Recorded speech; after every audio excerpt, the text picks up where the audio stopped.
Okay, so we have from Portland, radio host speaks to millions of people 5 days a week. Awesome. I'm so glad he could come.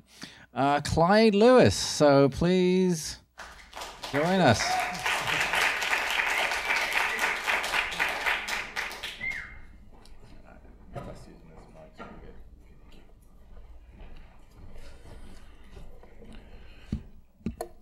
Is everybody happy? Did they have a good lunch? Hope so. Good. So we're going to start talking some really interesting stuff today. First of all, I want to say what a beautiful place. You know, usually I stay at the airport when I come to San Francisco. No one ever takes me on a tour. Brad took me on a tour, and it was the most amazing tour. This is the most beautiful city I've been in a long time. I go to a lot of them speaking, so thank you all for your hospitality, and thank you all for such a beautiful city. I think it's awesome. One thing about this city, though, the thing about doing what I do, when we're talking about geoengineering, we talk about geoengineering. The thing I think is most important is that what we have on our side is history, and we have on our side what we see in the sky, okay? So we see it with our own eyes, but history tells us that this is nothing new. This has been going on for a long time, using human beings in vulnerability studies. How vulnerable is the population to diseases? What can we do to find out that information? It's for the betterment of the community, right? They were testing bombs in the Nevada desert just for national security reasons. I became a downwinder because of it. I'm prone to cancers now. I've already had cancer 3 times in my life. I'm hoping to avoid this, but after 3 operations on my kidneys and nearly dying, I'm beginning to understand what it means to be the one handed some of the bad stuff that the government's handing down to you. Back in 1947, this is history, a little bit of history for you. Back in 1947, there was something called the Nuremberg document. Now, the Nuremberg document was actually created because of the atrocities that took place to the Jews in Nazi Germany. A lot of experimentation going on with people without their consent. And so, as a result of that, they created the Nuremberg document saying that people cannot be used as guinea pigs without their consent. No tests, no biological tests, none of those things are to be done without anyone's consent. 1947, they created that document. 4 years later, here in San Francisco, they decided to release in the fog, that's normal here during the summer, I've been saying it's beautiful.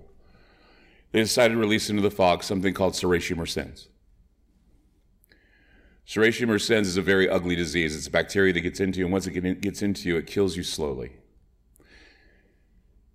They decided to use this disease to test the vulnerability of the Bay Area for attack, mostly biological attack. And they basically found out from exposing people to this disease that San Francisco would be a very legitimate target for any kind of biological hit, probably one of the best. And I'd hate to think that because this place is so beautiful.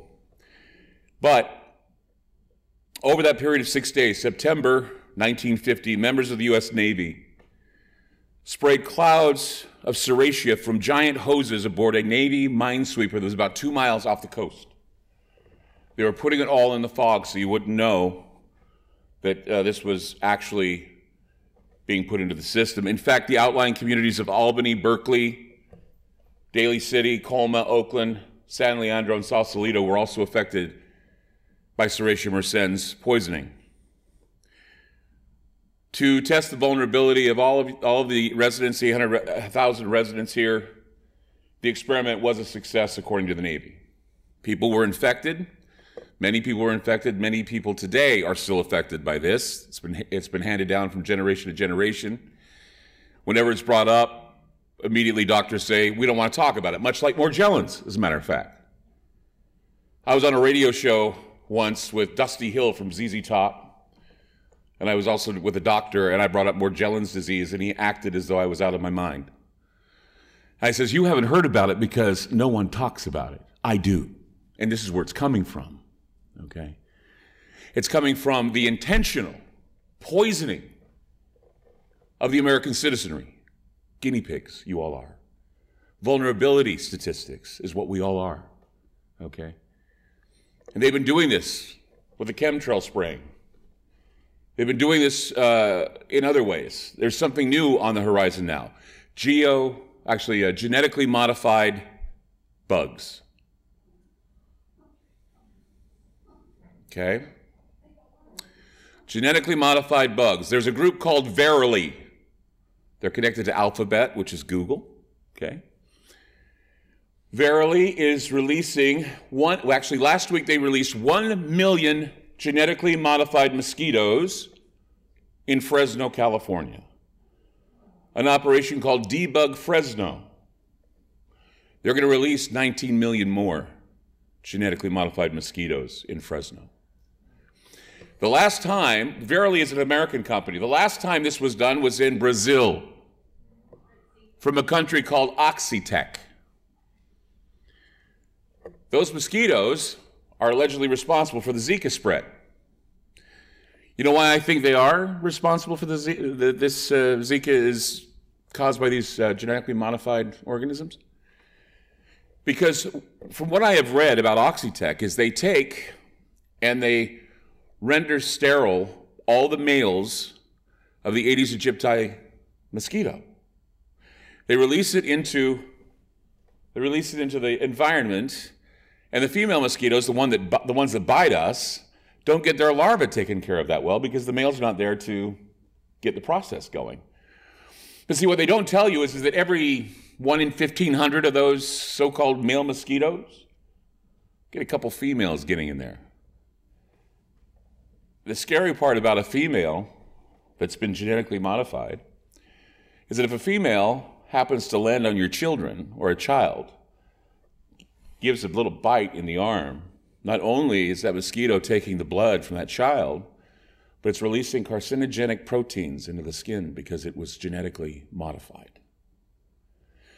So then the clouds, of course, go out of all these mosquitoes. They drop them from planes, by the way, or helicopters. They release them into the environment. Zika happened. The larva, of course, when they did the experiment in Brazil, the larva of the mosquito got smaller.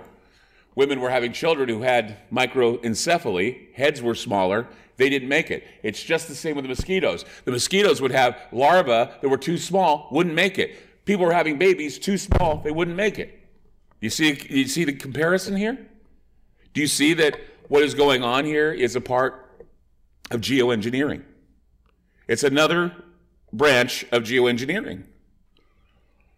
Because not only do they release these genetically modified mosquitoes, black diamond moths, worms, flies, bees, not only do they do that, but they also find out, and they have no oversight, by the way. They don't have any criteria because this is all new. So they're just doing it, not knowing what's going to happen, just like what they did in San Francisco back in the 1950s. They're giving it a shot, okay? And what they don't tell you is that when it fails, they have to spray chemtrails over the area with genetically modified chemicals from Monsanto. Okay, glyphosate already is getting into our food through sprays and everything else. Monsanto, of course, was just purchased by Bayer. So not only do they want to be a seed company, a chemical company, they want to be a drug company. And we all know what drug they want to regulate and they want to have their hands on. They're growing it in Uruguay right now. Genetically modified marijuana. That'll be the next phase. They're genetically manipulating the marijuana supply. And it's going to be taken down from Schedule 1 after that, so everybody will be able to buy it and they'll get sick from it. It'll be like the paraquat that was dropped on marijuana plants back in the 60s. In 1951, there was a military report on the experiment summarized following, on the experiment here in San Francisco. It was noted that a successful biological warfare attack on this area can be launched from the sea, and the effective dosages can produce over relatively large areas, meaning that this can spread quickly once it's dropped here in San Francisco. Serratia, however, causes illness, and repercussions of the experiment extended far beyond the slightly foggier area of San Francisco. A week after spraying, 11 patients were admitted to the now-defunct Stanford University Hospital with severe urinary tract infections resistant to the limited antibiotics were on hand to treat such a disease. One man recovering from prostate surgery developed complications of heart infection as Serratia colonized in his heart. They colonized in the valves of his heart, eventually killing. This was here in San Francisco. A violation of the Nuremberg Code, the Nuremberg document.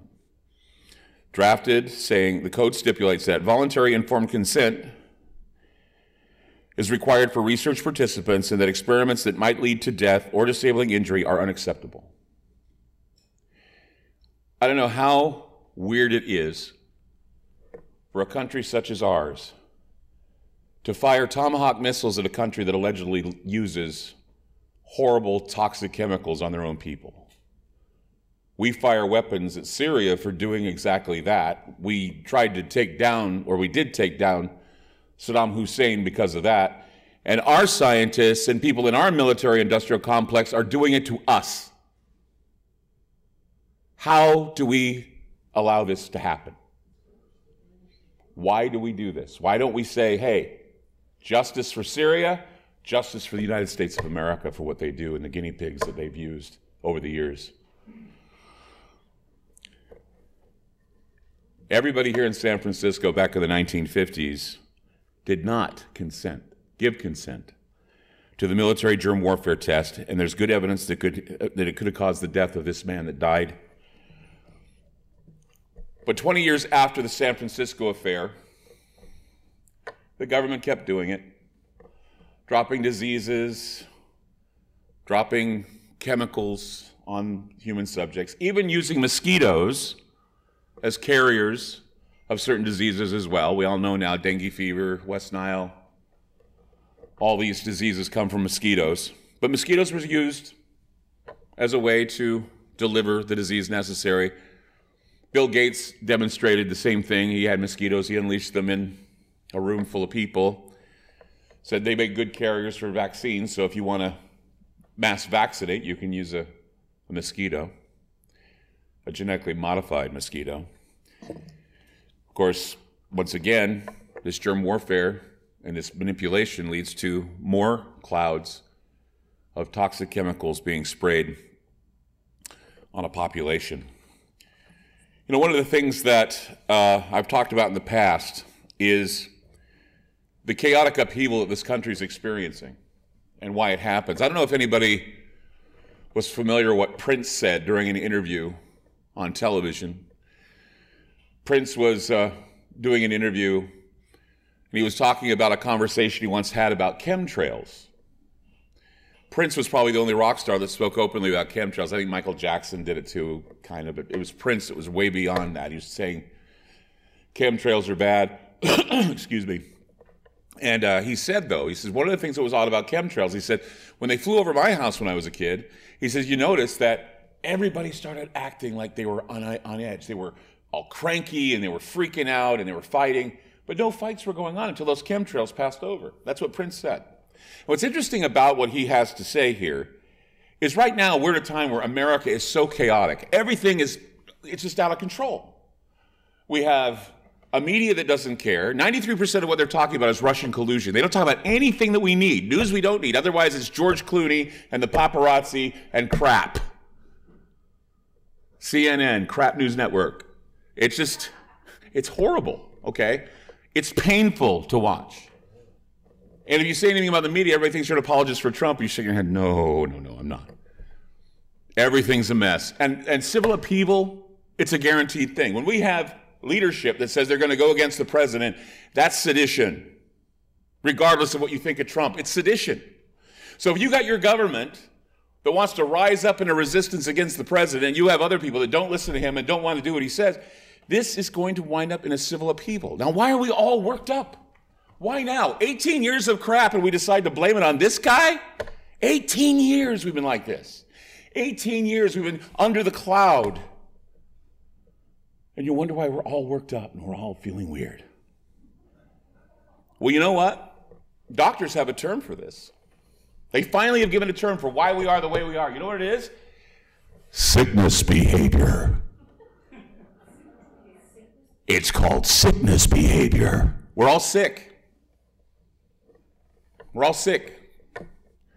They're trying to turn us all into psychotics. They want to make us all afraid to go out. Isolated people, suicides, young kids committing suicide on the internet. Oh my gosh, blame the internet. No, blame the environment. It's toxic.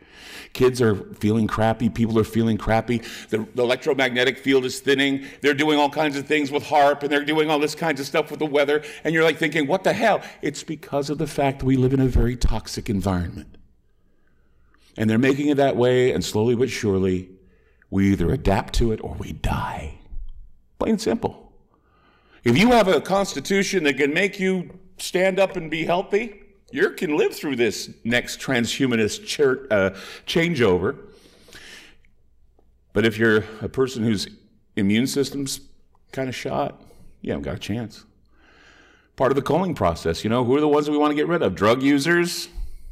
Fentanyl, right? Put that in the market, all these heroin addicts get to die.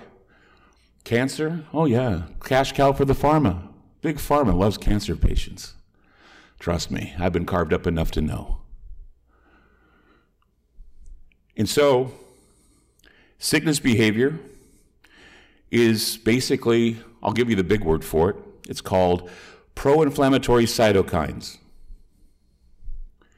Pro-inflammatory cytokines is sickness behavior. You know what that means? It means we all, right now, are inflamed. Our bodies are inflamed. Everything about us, we have inflammation. Inflammation leads to irritation. Inflammation leads to depression. Inflammation leads to suicide. It's all about inflammation. And you know why you're all being inflamed? Because cytokines respond to toxic environments. You ever heard of a cytokine storm? It's where your body works its ass off to try and help you when you're sick. And sometimes it overworks itself, and when it does, you drown in your own mucus. You know, my father died of pulmonary edema. His lungs were full. And he was telling me that he thought it had a lot to do with what's going on in the skies. I talked to him before he passed away, and he was saying, yeah, I think I'm getting it. He didn't smoke a day in his life. Didn't smoke. But yet he had problems with his lungs. Now, why is that? It's because where my dad lives in Utah, I mean, it's chemtrail wonderland up there. Hill Air Force Base. You know, they fly planes and drop blue stuff out of them all the time. I used to see that when I was a kid. So aside from the runny noses and the body aches and feeling like you've been hit by a bus, you also get with cytokine problems things like anxiety, depression, and general malaise. And everybody has felt that way before, I'm sure. The big question is why these cytokines are being released in the body, but many Americans are feeling an overall weariness and fatigue. How many of us feel very weary? A lot of us do. A lot of us do. Do you know what the biggest selling thing in the United States is right now? No, besides Viagra. Caffeinated energy drinks. Coffee. Coffee's huge right now. Red Bull's huge right now. Rockstar, huge right now. Monster, huge right now. They got so many names for these things. Power Up. Power Up. I have that in my office. Power Up or Power Up Aid or whatever. Well, let me give you the figures here. Red Bull, Monster, Rockstar. Globally, the energy drink industry has gone from 3.8 billion business in 1999 to 27.5 billion business according to data from market research. Euromonitor says that that's more than a 620% jump in sales alone of energy drinks, including coffee. 5-hour energy, big, big money, okay? But the U.S. energy, sorry about that, the energy drink sales for the United States, sales have grown to more than 5,000% since 1999. 5,000%. Does anybody remember what 1998, 1999 was? The years? It was the first years we started talking about chemtrails. Think about it. Around the same time we start looking up and seeing the skies being sprayed, everybody's getting tired. After that, bees start dying. Think about what's going on. Percolates found in mother's milk in California. Does anybody figure out the history line? Because that's what's happening, right? In 1999, I've been doing my show now for about 22 years. Back in 1999, I was confronted with questions about aerosol testing, and it's all about the planes that were dispatched from Hill Air Force Base, Utah, and they were tested on the desert flora in the west part of Utah. It's near Dugway Proving Grounds. It's one of the biggest holds for diseases, major diseases. So as far back as 1977, there was a mountain of information that was declassified regarding U.S. biological weapons programs that included unknown testing of biochemicals on people of the United States, and these reports showed that citizens were sprayed with various chemicals resulting in dementia, miscarriages, impotence, headaches, neuralgia, herpes, nausea, irritable bowel syndrome, birth defects, and low-grade fevers. Boy, I just gave a list of all of the things that you hear about on TV and new drugs to cover them. You ever notice that? Think about it. Do you have a problem with your stomach? You have that annoying woman running around in that outfit and you see her guts. It's like, and you know, the idea of impotence, Viagra. We were just talking about Viagra, Cialis, right? Men's sperm counts are going down. This is a Children of Men scenario, right? Anybody read that book or see that movie? It's about the infertileness of everybody on the planet, and the last kid to be born died in Argentina. And everybody was like struck by, oh my God, there's no more people to carry on. We're going to all be dead in a while. But see, all of this is because of things that happened prior to 1999. As far back as 1980, or 80, yeah, it was 80, 81. John Chancellor on NBC News did a report about contrails, saying the contrails were becoming a concern because they may be able to change the weather. And that in the future, they may be used intentionally to change the weather. That was before Alana Freeland came up and said, they are changing the weather. But still, you know, everybody's saying, well, where do you get these stupid ideas of chemtrails? The media told me back in 1980. People are dying. I got to see the Hill Air Force Base because I lived in an area that was a World War II camp. Camp Kearns. I lived in Kearns, Utah.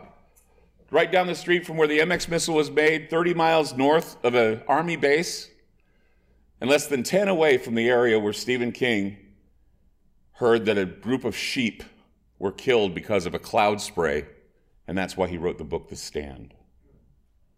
And they filmed it in Utah, by the way, in the area where those sheep were killed. The Army and the Navy, according to documents released in 1977, released simulant agents over hundreds of populated areas around the country. Targets included portions of Hawaii and Alaska, of course, San Francisco, St. Louis, Minneapolis, New York City, Washington, D.C., Key West, and many other cities. The purpose was to see how the bacteria spread and survived as people went about their normal activities. Vulnerability studies. They did a lot of vulnerability. How vulnerable are we? How many people will die? If one dies, then we can basically use our mathematics to say how many more will die if it's a little bit harsher, or what we can drop to coal. 45 years of open-air testing. After 45 years, the Army decided it was time to stop because they realized that it's causing disease. We didn't know. Plausible deniability. Oh, we didn't know. We just didn't know. We didn't know. So now that it's happening, we'll just back off. And we'll say, I'm sorry to the guys we injected syphilis in, like when Clinton's president, and what, they were injected back in the 1930s, the Tuskegee experiment? It wasn't until Clinton was president, I'm so sorry. I'm so sorry we injected you with that crap. That guy's sitting there just barely standing. Yeah, right. It just made me angry when I saw that. One of the things the military used in the past, dropping from the sky, black mold. They realized that that was dangerous.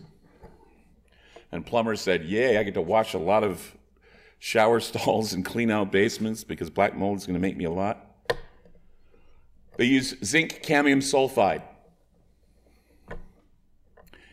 It's been known for years to cause cancer. They did that in the 1960s. It's also a stimulant that can create miscarriages, stillborn. And they did it just because they wanted to see what it would do to the American people. Neuroxetins were actually used in open-air testing. They were known for causing birth defects and mutations in human and animal DNA. Animals were showing up mutated. All kinds of crazy things. In 1979, a declassified review claimed that the United States intensified its development of ethnic weapons designed to selectively target and eliminate specific ethnic groups who are susceptible due to genetic differences and variations in DNA. These weapons were classified under the code name MK Naomi. MK Naomi specifically was a plan to store materials that could either incapacitate or kill a test subject, and to develop devices for use for diffusion of such materials over widely populated areas.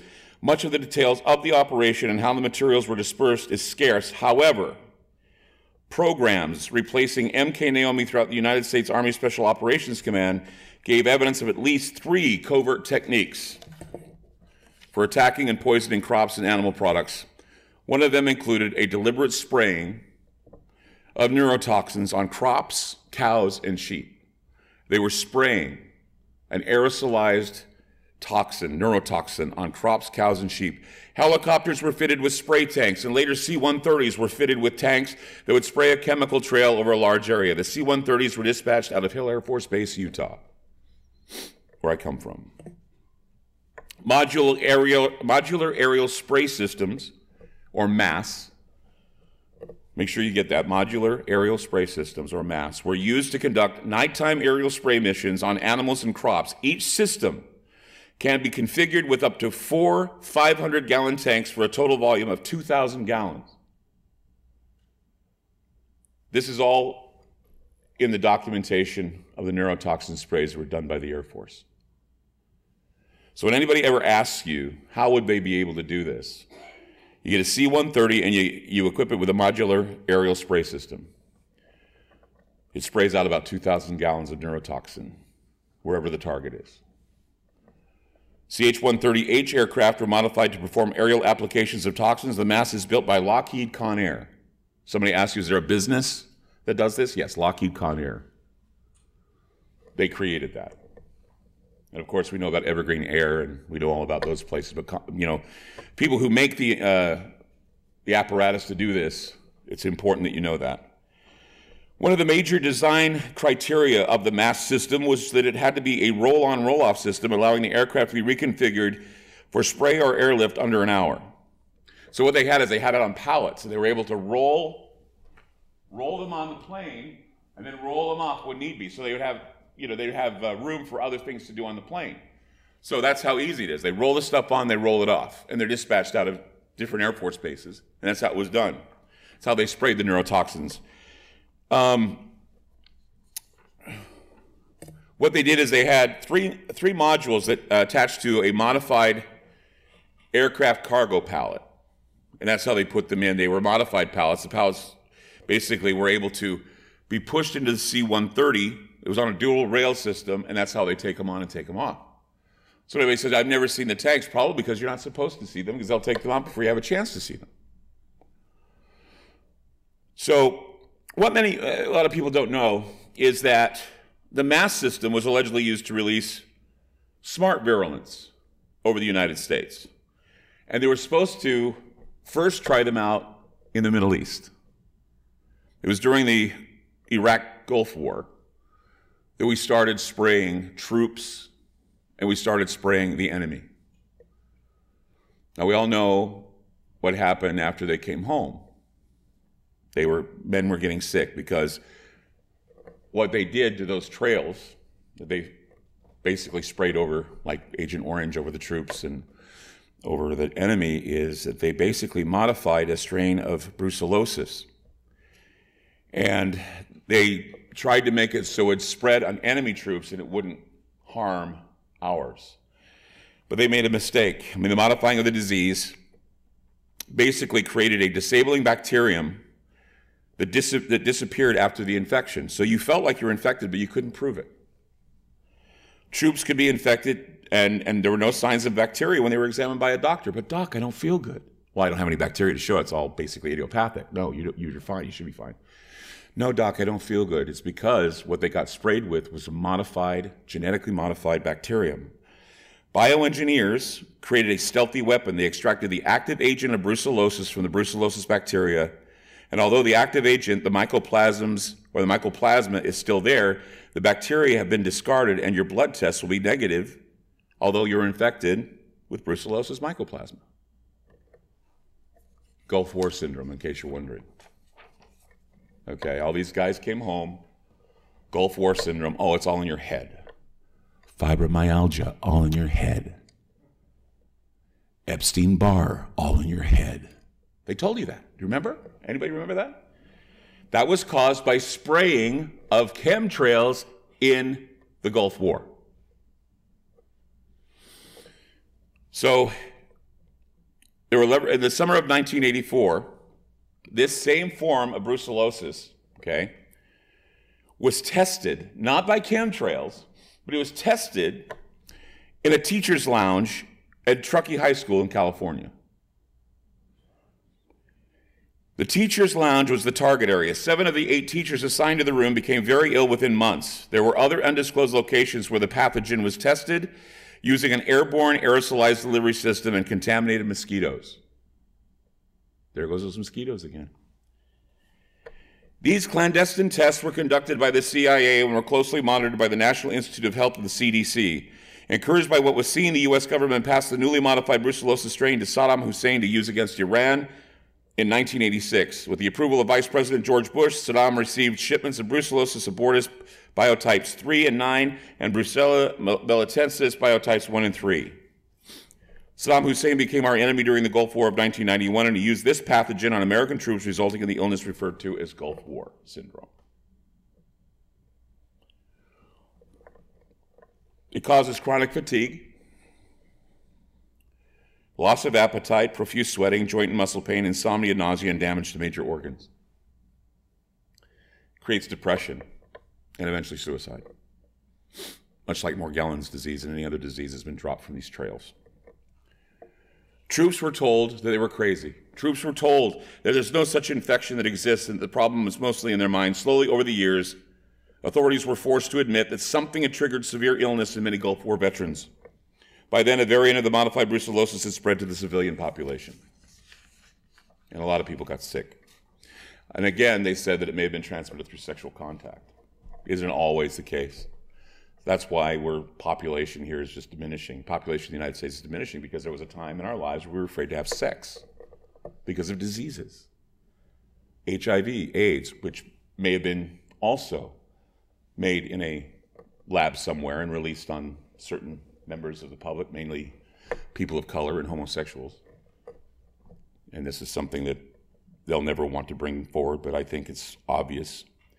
Chronic fatigue syndrome was being also talked about. Chronic mononucleosis, Epstein-Barr, all these diseases that doctors said were in people's heads, that they weren't real. It was some hysteria. Meanwhile, spraying the skies. So what had happened is they wanted to synthesize a cure. It was developed, and they gave it to a patient in 1996. And they gave it to him through an aerosol vaccination process. And they thought, what if we decided to spray it on the animals to see how they reacted to it? Well, the animals started getting all weak and starting dying off. And they're wondering, wow, we made a mistake. We synthesized this stuff. company Maxigen was giving $6.7 million at a grant from DARPA for the development of an aerosolized vaccine consisting of anti-biological agents containing the protease subtilicin and an enzyme commonly found in laundry detergent. So they sprayed us with laundry detergent. They sprayed animals with laundry detergent and some other crappy stuff. I don't know what they did, but they threw it out there, and the animals got sick and they died from it. But they did find out that cellular walls and bacteria would break because of the detergent substance. And they said a lot of it would explode into a harmless mass, but other components of the mixture contain barium and aluminum as fillers. Barium and aluminum mutate, and they change germs, but what they do is in ultraviolet light, sometimes they force multiply germs. So if they're dropping it from a high altitude and they're trying to kill something that's plaguing the entire area, chances are the aluminum and the barium is going to make it worse. But they need something to weight down the virus to bring it down, so they put it in the chemtrail to do so, and it backfires. In 2003, a report was filed by Tektronix Limited regarding the creation of aluminum nanopowder using DC atmospheric plasma technology for upper atmospheric dispersal. The work was funded under contract by a group called Kinetic, that's Q-I-N-E-T-I-Q, formerly the United Kingdom Defense and Evolution Research Agency, Evaluation Research Agency. Kinetic was also a former partner of the Carlyle Group. The Carlyle Group is the principal contractor for the military-industrial complex and is the defense contractor for the multi-faceted atmospheric plasma program called Cloverleaf. Alana brought up Project Cloverleaf. There's also Popeye, Indigo Wind. There's another one. I came up with all these the other day. What were you going to say, Alana? Kinetic is GCHQ. It's like the Intel of the CIA. Geospatial, again. They're the guys that were behind Pokemon Go, getting them into places they wouldn't. Amazing. It all connects, doesn't it? Yeah, it's crazy. So anyway, Operation Cloverleaf, this is a historical name. It's been modified. It basically has been a modified atmospheric experiment program. And it's there to modify the weather, to help with military communications, space weapons development, ozone and global warming research, plus biological weaponry, and aerial detection testing that uses aerosolized powders and modified agents to perform a multitude of tasks. That's their job, to spray the skies. The contracts surrounding the Cloverleaf project have been overseen by the Carlyle Group. Carlyle is also working with several other branches of the government that are conducting geoengineering and biological experimentation. They're wanting to see the results of the release of mosquitoes. They want to see the results of the pesticides they'll drop on everybody after the mosquitoes don't work. It's a never-ending vicious circle that's going to continue and continue and continue, and people are going to get sick.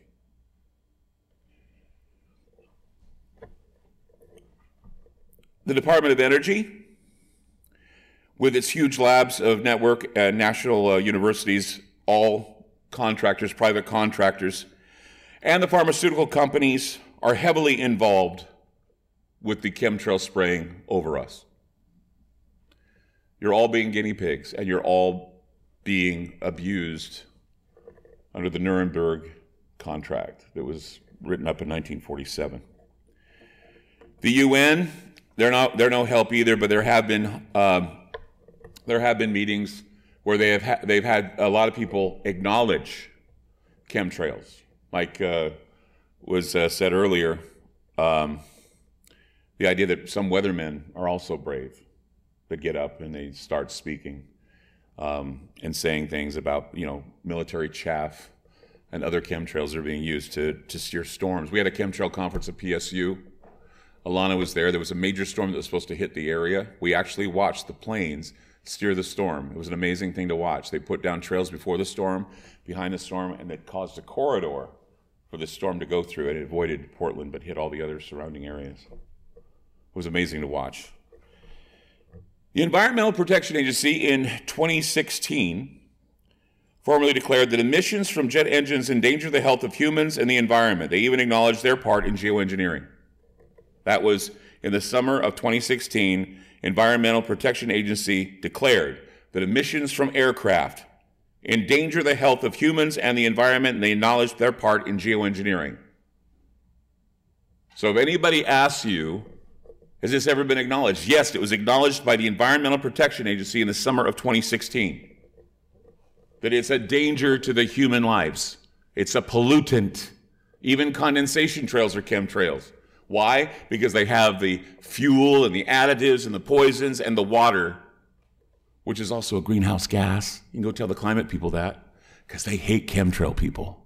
They just hate them. Because it takes away from their little party they want to throw about carbon. It's all about the cars. Get rid of your cars. What about the planes? What about the planes? What about chemtrails? You're a nut. Al Gore. No, that's the thing, is that when the Paris Accords were brought up, they would not entertain anything dealing with geoengineering, although geoengineering was there to say, hey, this is happening. They're laying trails, they're making people sick, they're changing the weather. And they didn't want to hear anything about it. They didn't want to hear anything about geoengineering. The EPA is now investigating the possibility that lingering contrails, that's what they're calling them, lingering contrails contribute to dangerous heat waves, more powerful storms, lengthening of fire seasons, and other dangerous consequences. They're investigating it. There are a lot of other scientists that say it's all a hoax. If you type in chemtrail, the first thing you'll see is all those websites that say it's a hoax. And I wish Snopes would have fallen, but they didn't. Snopes says a lot of bad things about you chemtrail people. It's too bad their owner had to run off with a bunch of hookers and they had to raise $400,000 to stay afloat. That pissed me off, man. I am so pissed off about that.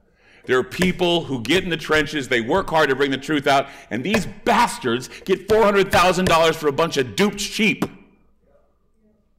You vote with your dollar. So if you gave any money to Snopes, please leave. You have no business being here. Anyway, which leads us to the Global Sustainability Conference 2030 back in September of 2015. Scientists directly addressed the so-called chemtrail controversy, saying that 98% of the consensus said there's no evidence of a massive chemtrail attack on the United States. That's what they said. So therefore, we don't even entertain the possibility. Go back to your electric cars and shut the F up. That's what they did, basically. You know, and we'll expect someone to sign that treaty called the Paris Accord. And then when Trump didn't do it, they'll go, oh my God, you killed our grandkids. They're already killing your grandkids and they're killing you. Has nothing to do with that orange man with the comb over. We shall overcome. Anyway, Global Sustainability Conference 2015, saying that it's all a bunch of crap. And then, couched in the political discussions about Donald Trump's environmental regulations, there was a new study about air pollution, and it's revealing that new research offers powerful evidence of a link between air pollution and dementia. Alzheimer's, as was said earlier. Wow, there's all this Alzheimer's going on and nothing else. I wonder why. See, the food is the genetically modified food is what's making us all fat and diabetic and sick, so they get you in the insides with that glyphosate crap, right? And somebody's coffee I just knocked over and I'm stepping in it. Okay. So they get it with the food, and then the air we breathe makes us feel even more sick. But it's money. You're willing to pay money to feel better. Fill up that big pharma coffer because they are making it possible. Given that this is a global program, it's conducted at the highest levels of any different sovereign governments, including their militaries, private networks, and contractors involving significant sums of money to operate. One thing appears certain.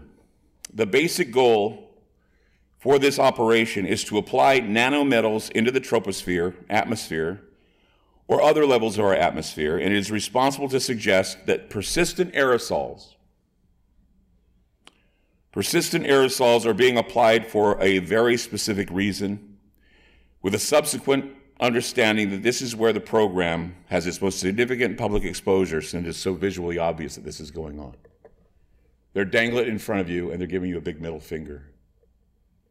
Every time you see a chemtrail go overhead, that's a middle finger from your government. We're doing this, and you're not going to stop us. I'm not one to say it's always the commercial airlines, because I think there's a lot of programs going on, and that's why I also include the genetically modified mosquitoes and the flies and the moths, because when that fails, it's more spraying. And those clouds of mosquitoes are clouds, and they're laying them down too. Whatever they can lay down. And this serraceous stuff, I had a woman call my show just the other night when I was talking about this, because I said I was coming to San Francisco to speak, and I wanted to talk about the serratia mersens release in the fog. And this woman called me, and she was just so shocked that I was talking about this. By the end of the call, she was in tears, and she says, I can't get anybody to treat me for this. I can't get anybody to pay attention to what's going on with me. She says, I have to sell my house because I'm paying out too much money for medical bills. Whenever I'm in pain or whenever I feel sick, she says, I'm doing my best to stay alive, and they don't want to listen to me. And I worry about that, because there are a lot of people who said the same thing about Epstein-Barr. They said the same thing about fibromyalgia. They said the same thing about, saying it's all in the Gulf War syndrome. All these veterans coming back saying they're sick and having doctors basically laughing at them and saying, who are you trying to kid? You're not sick. Agent Orange, who are you trying to kid? And who was responsible for Agent Orange? Monsanto. And what is Monsanto now? It cares about what you eat. Now, how can a chemical company who basically left behind a number of wounded soldiers and soldiers with horrible repercussions from Agent Orange gives a damn about what you eat now? It's because they have interest in killing you. Death does not recognize political affiliation. You realize that. There's no right wing, there's no left wing. Well, there is right and left wing, but basically what it is both wings make the fascist bird fly really well. They're both taking part. There's no red state, there's no blue state, there's the state versus you, and that's how it's been for a long time. So when we talk about chemtrails, when we talk about being under the gun, I think it's time to realize that being under the gun does not mean you're free. So the label of us being the home of the free and the land of the brave is kind of hollow now. Because when you look at the list of countries that they consider free, we rank 18th on the list. And the reason why is we have more people jailed than any other country. We have more people sick, even though our healthcare plans are the best, right? We have more people sick now than most countries. You know who's beating us in health and in freedom? Hong Kong. Hong Kong? Really? Some of the European countries. See, 200 countries in this world say they're free. And we think our freedom is better than all freedom. But, they don't know what freedom was after 9/11, do they? What happened after 9/11? We lost our Constitution, we lost everything, and everybody was scared, and they did whatever the government told them. But before then, 60% of the country did not like their government, did not trust their government, and thought their government was out to kill them. Then we have another government that we point out and say, they are trying to kill us. We immediately love our government, even though there were criminal elements within that government that wrote a little something called the Project for the New American Century. And in that document, they talked about how the military-industrial complex could expand in the Middle East, and the only way they could do it is with a new Pearl Harbor. And after that new Pearl Harbor, the biological weapons would be used, and everybody would be in a panic. 1 year later, it happened. Bam, bam, 2 towers, and anthrax. Wham, bam. And it was all written down in that document. Scooter Libby. Who else? Dick Cheney, George Bush. If a kid would be in school and he wrote on a piece of paper, I think I'd get better grades if I killed the teacher. Oh, I was just thinking aloud. I was just writing that down. Well, we could get the military-industrial complex to expand more if we just had another Pearl Harbor. And damn, it happened. Wouldn't that sound like a letter of intent? And yet people ignore it. People ignore what happened in San Francisco in 1958. They ignore the fact that biological warfare, do you realize we're all talking about North Korea's nuclear program, right?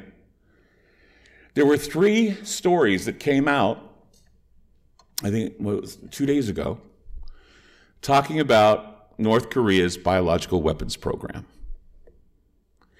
And they brought up, this is why this is so important to talk about, they brought up San Francisco. And they said the vulnerability studies in the 1950s showed that China would probably want to hit San Francisco because it'd be an easy target. And how would they do it? With a cloud of biological weapons. They said a cloud of biological weapons. A cloud? You mean they're going to do it again with the fog? Are they going to put it in the sky? They're going to drop it from balloons? I mean, you saw that bomb, whatever that was that Alana had on her slideshow. What was that thing that exploded? Some disease that would just explode over an area. They can monitor it like they did with Tamiflu. Remember back when everybody was getting the flu and they said, you feel bad? 1-800-I-GOT-FLU. You know what that was? That was a monitoring center to see how the flu was spreading throughout the country. And so what they do is they drop their bomb of H5N1 or whatever these are, pig flu, swine flu, whatever, and they monitor the spread. And then they'd warn everybody, go get a vaccine. It's interesting that there were more biological fears and plagues when Barack Obama was president. There were more people urging you to get flu vaccines when Barack Obama was president. We had more awareness of toxic weapons because of Syria, because of Barack Obama and his presidency. One of his biggest contributors was Baxter International. Baxter International just happens to be a vaccine company that had the cure or the antidote for H5N1. Follow the money. Realize your position. Realize where you stand here. You either can not say anything for fear of being ridiculed, or you can go in, find these facts, and say that the EPA even has concern, even though we've been told it's a hoax. Then how do you explain what they did in San Francisco in the 1950s? How do you explain what they did in St. Louis? How do you explain what they did in Alaska? You can even go back and listen to old Army movies. Remember those ones like the Cornette films, How to Wash Your Hands, How to Be a Good Gentleman? Remember you used to watch them in school? They all taught us how to be good citizens. Well, they have the same thing for the military, except they were talking about biological weapons and how they could deliver the biological weapons to the enemy. And you know how they would deliver them? Spraying from an aircraft, spraying from a helicopter, silently spraying with a balloon. They already had the idea. They already have been implementing that idea, and American citizens were in the way. Sure, they served their purpose as guinea pigs, and we're serving their purpose now by not speaking up about what is happening here. I really do like the fact that all of you came here today to hear what we had to say, or what we have to say. And the reason why is because you're informed and you understand, but there are a lot of people out there that have bought into the Snopes, that have bought into the mainstream media, the narrative that's been hijacked now with 93% Russian collusion. They should have a Russian collusion free zone, but they don't. You know, I think if we all watched them play Russian roulette, maybe it'd be a funny thing to, you know. Hey, tonight on Russian roulette, it is with the media though. It's like you're getting, it's like a gamble. You're getting either a good news story with thrown in with a little Russian stuff. I mean, I'm just sick of it. Is everybody sick of it by applause? Please, I want somebody, these videos are going to get out. Fake news. Fake news. You know, when people put that on my Facebook, sometimes I post stories about chemtrails, something that goes fake news, I go, fake you. Fake off and die. Go play hide and go fake yourself, I say to them. Because I just hate that. Fake news, if I don't like it, it's fake news. We live in some pretty bizarre times. And a lot of what we hear sounds pretty bizarre. And believe me, I've always said to people, look, conspiracy theories are theories. Remember that. But not everything is a conspiracy theory, because you know what, I'll tell you, anytime people find something interesting, conspiracy theories are going wild about it. Just look at the headline. Conspiracy theories are going, we don't go wild about anything. You know what we do? We dig. And there's some people out there that'll make a video or two and get a few clicks on YouTube as clickbait. But the truth is there are hardworking people out there that need your support. There are hardworking people out there that do this work because they love you. And, you know, they like it so much they do it for free, and when they look at their paychecks, they see they are. And it doesn't matter because they keep doing it anyway. So there are a lot of people out there out of love are trying to get this information out to you. And I think that with love in our hearts and with the bonding and connectability we all strive for and crave for, we should find ways to bond to tell people about what is going on here and how this feeling of sickness, something we can't put our finger on, has a lot to do with what's above us and what's coming down on top of us. Thank you.